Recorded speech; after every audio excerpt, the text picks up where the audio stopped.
Di video ini saya akan menampilkan waktu kejadian pembunuhan yang dilakukan terhadap Eki dan Vina jam berapa sebetulnya. Saya akan mulai dulu dengan H-1 atau 1 hari sebelum kejadian, di mana ada kejanggalan dari status Facebooknya Liga Akbar Cahyana. Di sini Liga Akbar Cahyana menulis status pada tanggal 26 Agustus 2016. Nggak usah dibikin ribet, jalani aja semuanya. Maksudnya jalani aja semuanya, saya juga nggak jelas ini. Karena semuanya sudah ada yang ngatur. Ini seolah-olah seperti orang yang tawadu ya, yang ahli ibadah gitu. Ya, karena semuanya sudah ada yang ngatur. Ya, kalau kita kaitkan dengan keagamaan, betul. Tapi ini peristiwa di mana besoknya terjadi peristiwa pembunuhan terhadap korban Rizky Rudiana dan Vina.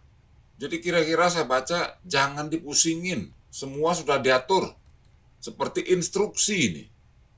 Nah, kemudian pada hari H, yaitu tanggal 27 keesokan harinya, kita mengamati apa yang dikatakan oleh saksi Rana, di mana Rana pada saat itu ketika akan melewati flyover sempat melihat perkelahian di tanjakan dan kemudian dilerainya dan lewat kembali di tempat yang sama pada jam tersebut, tidak melihat kejadian apa-apa. Di sini saya bacakan isi keterangannya di dalam persidangan tersebut, bukan BAP ya, tapi keterangan saksi. BAP itu di kepolisian. Rana saksi nomor 20 alias Mang Piying bin Muhammad di bawah sumpah pada pokoknya menerangkan sebagai berikut. Bahwa saksi kenal dengan saudara Hadi dan terdakwa Eko. Bahwa saudara Hadi adalah keponakan saksi dan seterusnya ya. Bahwa pada hari Sabtu, tanggal 27 Agustus 2016 sekitar jam 22.45 WIB, saksi melihat ada seorang laki-laki yang mengendarai sepeda motor dikeroyok oleh 2 orang laki-laki yang juga mengendarai sepeda motor. Dan di sana juga ada seorang perempuan yang berdiri di trotoar di flyover Talun. Diperkirakan usia mereka masih SMA kelas 2. Perawakannya kecil dan tidak pakai helm. Bahwa posisi mereka baru menanjak melewati satu penerangan jalan umum. Bahwa saksi saat itu sedang lewat mengendarai sepeda motor yang membawa beban dengan beban 1,5 kuintal sayuran bonteng alias timun dan kacang menuju pasar Kali Tanjung, jaraknya sekitar 15 meter. Jadi pada saat itu saksi Rana sempat melerai perkelahian tersebut. Nah, berikutnya, bahwa ketika saksi balik lagi sekitar jam 23 WIB, saksi tidak melihat apa-apa dan tidak ada pecahan kaca di aspal. Tapi keterangan saksi Rana ini bertolak belakang dengan keterangan saksi Suroto, saksi Suja polisi, saksi Supardi polisi, bahwasannya kejadian tersebut kata mereka jam 22.30. Yang benar yang mana? Akan tetapi saksi Suroto di dalam omon-omonnya di sejumlah media, YouTuber, selalu saja berbohong. Artinya Suroto ini berusaha untuk menutupi kejadian yang sebetulnya apa, di mana, siapa yang melakukan.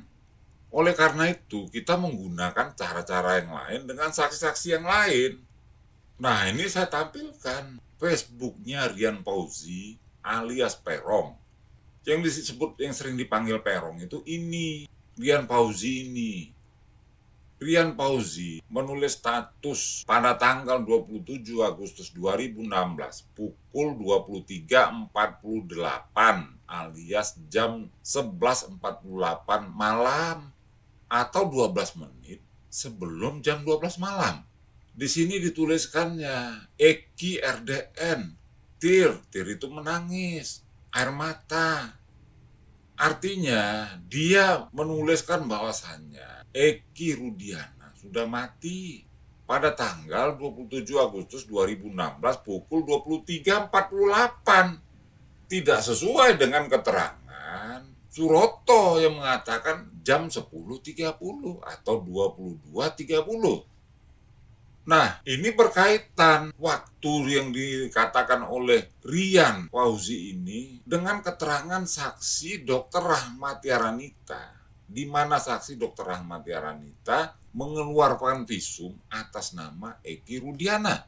Saya bacakan, Dr. Rahmati Aranita di bawah sumpah pada pokoknya menerangkan sebagai berikut, bahwa saksi pernah melakukan pemeriksaan luar pada hari Minggu, tanggal 28 Agustus 2016, sekira jam 1 WIB, berarti jam 1 pagi, terhadap jenazah atas nama Muhammad Rizky Rudiana, laki-laki 16 tahun, pelajar, alamat Perum Arumsari, Jalan Albiasah 4, nomor 110, Desa Kecomberan, Kecamatan Talun, Kabupaten Cirebon, di kamar jenazah RSUD Gunung Jati, Cirebon. Bahwa pemeriksaan yang saksi lakukan 30 menit dari korban datang. Nah, di sini artinya korban datang itu bukan jam 1, tetapi 30 menit sebelum jam 1. Jadi kira-kira korban datang jam 12 malam lebih. Nah, kalau dikaitkan dengan isi status dari Rian Fauzi, ini berselarasan dikaitkan dengan apa yang dikatakan oleh Rana. Bahwasannya saksi Dr. Rahmati Aranita baru memeriksa jam 1 pagi, 30 menit setelah jenazah datang. Artinya jenazah datang itu jam 12 malam lebih. Nah, kemudian kita cek berapa lama dari TKP waktu dihabiskan menuju RSUD Gunung Jati, Cirebon menggunakan kendaraan Ranger. Di sini saya buat rutenya menggunakan Google Map. Nah, terlihat menghabiskan waktu 12 menit. Atau menggunakan mobil 14 menit. Di mana kedua lokasi tersebut berjarak 5,7 km. Jadi dari ditemukannya korban Eki kemudian dinaikkan ke mobil Ranger menuju ke RSUD Gunung Jati membutuhkan waktu 14 menit. Artinya apa yang dikatakan oleh Rian Fauzi relevansinya sama dengan perhitungan kita. Jika kejadian itu jam 11.48 malam atau 12 menit sebelum jam 12 malam, kemudian 10 menit kemudian datanglah Suroto, sehingga Suroto Suja itu nyampe ke lokasi itu jam 12 malam. 10 menit di TKP, kemudian mereka naikkanlah kedua korban ke mobil Ranger. Nah, mobil Ranger membutuhkan waktu 14 menit. Jadi mobil Rangernya sampai ke Rumah Sakit Umum Daerah Gunung Jati jam 12.30 malam pagi. Persis seperti keterangan dari Rahmati Aranita. Kemudian kita kaitkan dengan keterangan saksi Suja, saksi nomor 7. Nomor 7, Suja di bawah sumpah pada pokoknya menerangkan sebagai berikut. Nah, saya langsung ke isi penjelasan dari Suja.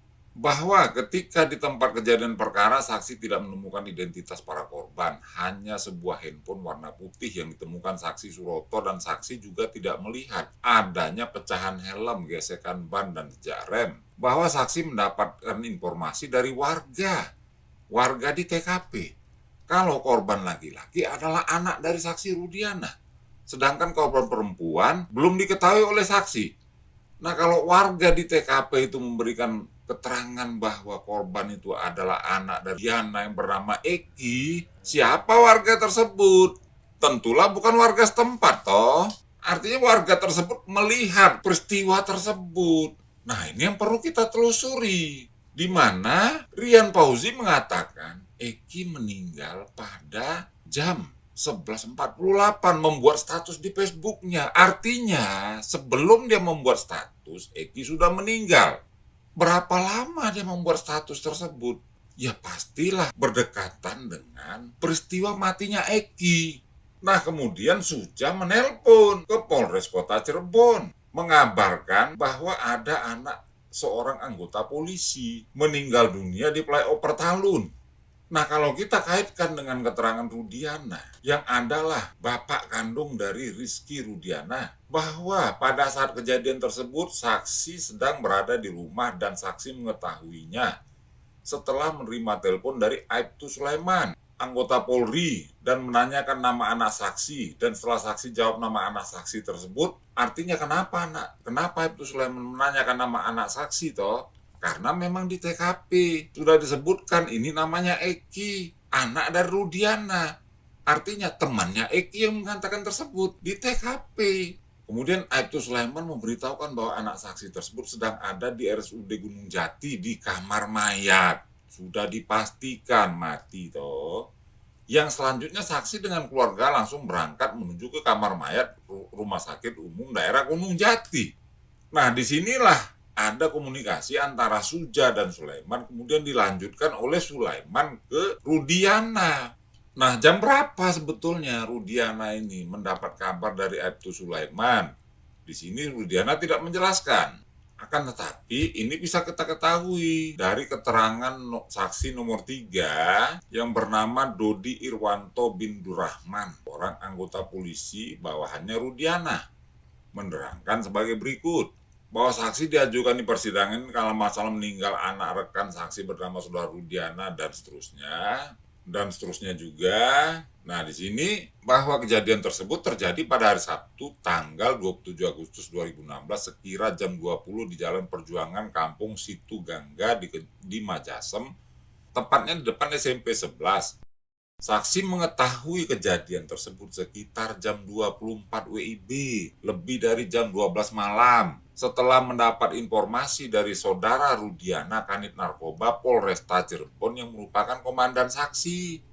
Jadi di sini saksi Dodi Irwanto ini, seorang anggota Polri dari unit narkoba, ditelepon oleh Rudiana jam 12 malam lebih untuk dikabarkan bahwa Eki anak Rudiana telah meninggal dunia. Dan Dodi Irwanto bersama-sama dengan Rudiana ke RSUD Gunung Jati.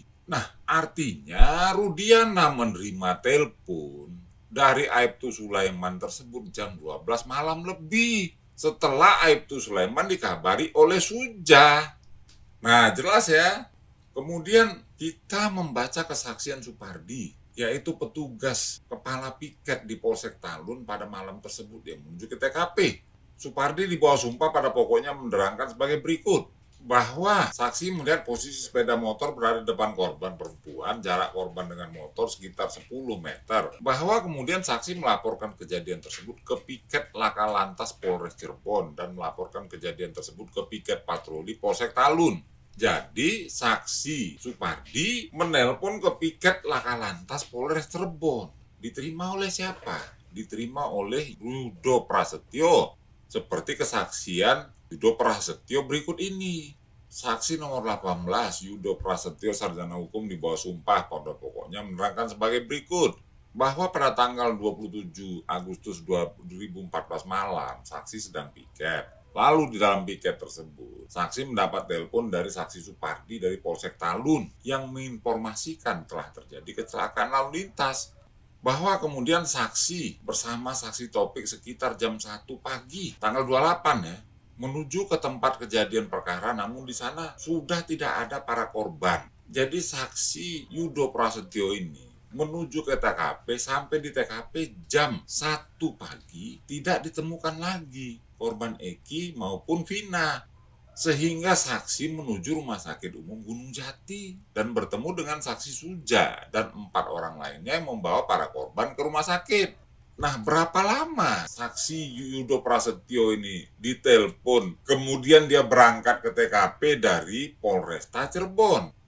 Di sini di Google Maps saya tampilkan rute antara Polres Cirebon Kota dan TKP Flyover Talun, di mana jarak antara keduanya 7,9 km yang jika ditempuh oleh kendaraan roda 4 menghabiskan waktu 20 menit. Datanglah Yudo Prasetyo dari Polres Kota Cirebon ke TKP menggunakan kendaraan roda 4 menghabiskan waktu 20 menit. Sedangkan Yudo Prasetyo ditelepon oleh saksi Supardi sebelumnya. Dengan berbagai macam persiapan yang dilakukan oleh saksi Yudo Prasetyo sebagai petugas laka dan interval waktu antara hampir jam 12 malam saat ditelepon oleh Supardi dan keberangkatan dia dari Polres Kota Cirebon ke TKP yang menghabiskan waktu sekitar 20 menit, maka wajarlah saksi Yudo Prasetyo tiba di TKP jam 1 pagi. Jadi ke semua kesaksian-kesaksian tersebut, dari mulai saksi Rana, saksi Dr. Rahmati Aranita, saksi Yudo Prasetyo, kemudian anak buahnya Rudiana, semuanya menuju ke arah jam yang dituliskan Eki Drintir oleh Rian Fauzi. Apa yang dituliskan oleh Rian Fauzi ini berkesesuaian dengan keterangan Suja juga, yang mengatakan dia bertemu dengan warga di TKP, di mana warga di TKP ini mengatakan bahwa ini orang anak dari Rudiana. Artinya warga tersebut mengenal Eki, sudah menyebutkan namanya Eki, lantas Suja menelpon ke Aibtu Sulaiman. Eki namanya anak dari Rudiana, di mana Aibtu Sulaiman mengkonfirmasi Rudiana, apakah punya yang namanya anaknya Eki? Punya, kata Rudiana toh. Jadi Rudiana mendapat informasi anaknya tewas itu dari Sulaiman dari Suja. Jadi isi Facebooknya Rian Fauzi yang dipanggil Perong ini sangat relevan dengan waktu kematian korban. Artinya dia ada di TKP pada malam itu dan melihat korban sekarat. Tidak berapa lama setelah dia menulis status Eki Drin menangis, ya toh, dia menulis lagi status Buzzer Day. Buzzer Day itu apa? Buzzer Day. Pada hari yang sama, masih tanggal 27 Agustus 2016, dia menulis Buzzer Day. Buzzer artinya ada aktivitas media sosial seperti perintah. Ayo perintah, sebarluaskan informasi ini. Kan kira-kira begitu. Buzzer Day yang ditulis Rian Fauzi itu, tentu kalau kita lacak, saksi-saksi yang lain mengikuti dengan menyebarkan informasi-informasi tentang Eki tersebut pada malam itu juga. Tapi nanti setelah membahas statusnya tanggal 1 September, baru akan saya jelaskan. Di sini Rian Fauzi menulis status dia tanggal 1 September 2016. Duit adalah segalanya. Contoh, hukum aja bisa dibeli. Apa maksudnya? Dibeli, penjualnya siapa? Ya toh? Kalau yang membeli, siapa yang membeli? Kalau dijual, tentu kalau dibeli itu harus ada yang menjual. Nah, ini tanggal 1 September. Para terpidana sekarang ditangkap 1 hari sebelumnya. Sore-sore, tanggal 31 Agustus. Aneh kan Rian Fauzi mengatakan duit adalah segalanya. Contoh, hukum aja bisa dibeli. Apa tujuan dari statusnya tersebut? Kadang-kadang kita suka kesel tau dengan situasi betapa sulitnya keadilan. Apakah ini berhubungan dengan itu? Tidak. Saya menganggap ini adalah instruksi, pemberitahuan kepada teman-temannya bahwa sudah berhasil dibeli hukumnya. Jadi ini adalah fakta, contoh hukum aja bisa dibeli. Tenang bro, sudah kita beli hukumnya. Pertanyaannya dia beli kemana? Dia jual, yang menjual siapa? Yang membeli siapa? Apakah Rian Fauzi ini? Tidak mungkin. Nah, kalau kita kaitkan dengan status Liga Akbar, tanggal 26 Agustus, 1 hari sebelum korban tewas, disebutkan bahwa semuanya sudah diatur. Maka ada relevansi dari status Rian Fauzi dan status Liga Akbar, di mana Liga Akbar mengatakan semua sudah diatur. Rian Fauzi mengumumkan aturan tersebut ternyata memang benar, karena hukum pun bisa kita beli. Yang beli siapa? Yang mengatur.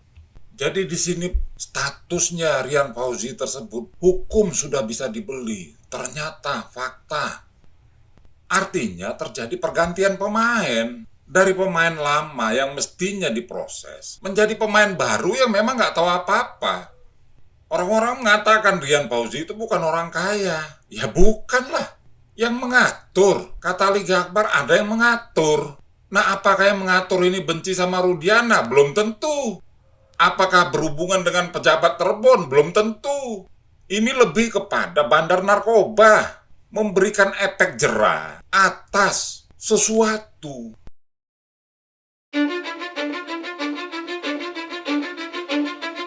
Cause I don't give a fuck what you say. Yeah, I'ma do shit my way.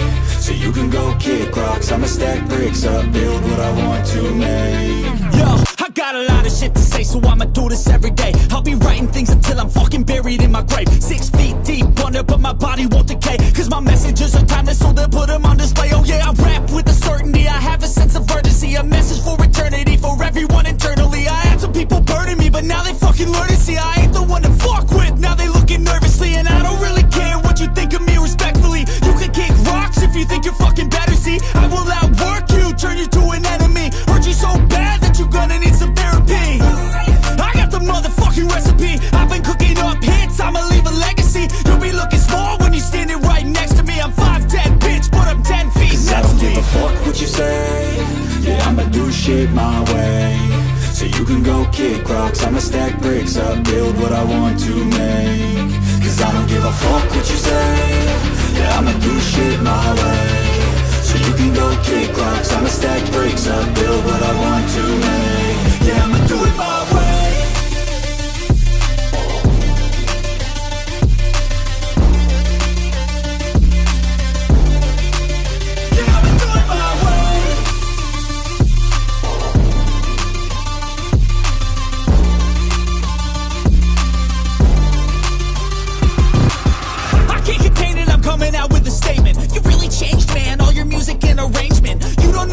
Shut your mouth, you can save it. I'm the same dude that got his come up from the basement. 100 songs, 100 weeks, didn't change it. Experiments, development, intelligence, and patience. I'll do it all again, cause I never feel complacent. Let's keep the good vibes, positivity's contagious. I'm never looking back, cause I made a life that's passionate.